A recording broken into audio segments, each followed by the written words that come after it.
Now, here's an interesting but hidden story that perfectly captures the selflessness of Osagyefo Dr. Kwame Nkrumah.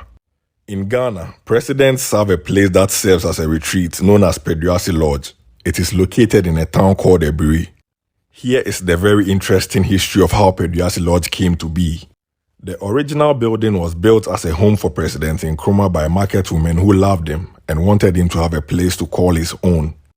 But to the shock of the market women, President Nkrumah later decided to turn over ownership of the house they built for him to the state of Ghana. Here is President Nkrumah's own daughter, Samia Yaba Nkrumah, telling the story of how her father gave the house he owned to Ghana. We heard a lot of these denigrating comments. He amassed wealth, he did this, he did. And of course, we knew very well, being his own family, that that was far from the truth.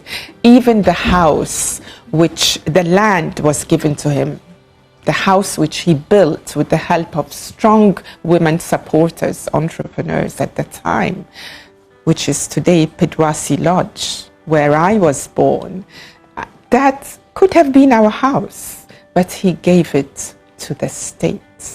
It's the property of the Republic of Ghana, receiving dignitaries just as he wanted it to be. So we, from personal experience, we knew that our father didn't amass wealth. Our father wasn't interested in those kind of things. In fact, he was a leader who exemplified courage, sense of purpose, vision, all the things we long for and we need to emulate in our lives. I mean, leaders across the board, all kinds of leaders. Your father didn't have a house?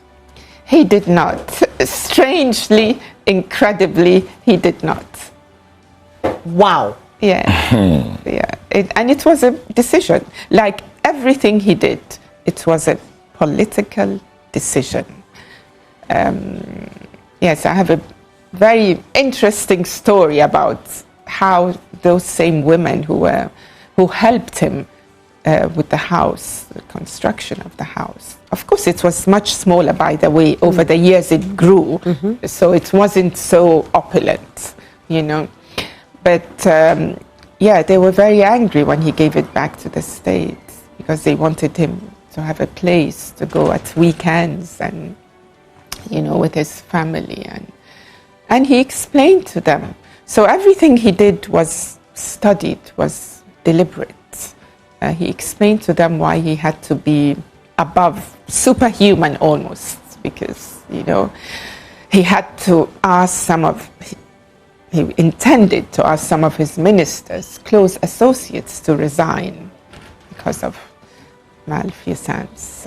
And so he had a reason for everything he did.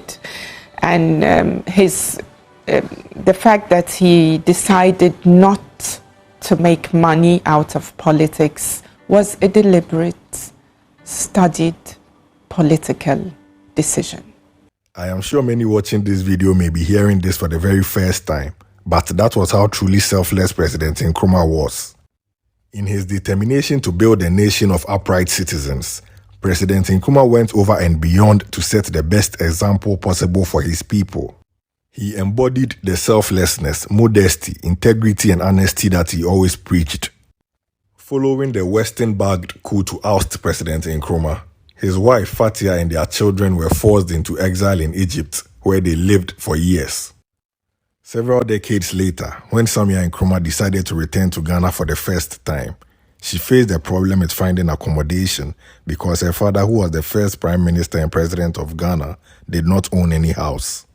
This story was told by Major Retired Agbekose Jiafa, who was one of President Nkrumah's aides during his years in exile in Guinea. When we came back for some time, I've been in touch with Samia, and I'm proud to say that I was one of the people who contributed into Samia's coming back to this country. He was in Italy. We were communicating. Eventually, when he was coming, we were the people who met Samia at the airport. The first time was Samia coming. Myself, one Senegalese, a very close friend of, the father was a very close friend of Osagyefo. He was with us. Then Mike Egan, were the 3 people that met Samia. The first thing Samia was saving her food, the feed in the country. Then we thought of where Samia was going to be kept because they were having no property. Nkrumah had no property. Fortunately, Dr. Indum offered one of his hotel's rooms. And that's where she stayed. And in a book written by Professor Bafo Ajimanduya about the life and times of another Ghanaian leader, specifically General Champon, the story is told about how General Champon, who revered President Nkrumah, was determined to resettle and rehabilitate Nkrumah's family in Ghana. To achieve this, the general built a house for the wife and children of President Nkrumah in Accra. But there was to be a sad end to this heartwarming story, as in the early 1980s, the government of J.J. Rawlings confiscated the house that the general had built for the Nkrumah family. This forced Madam Fatia Nkrumah to take her children back to Egypt.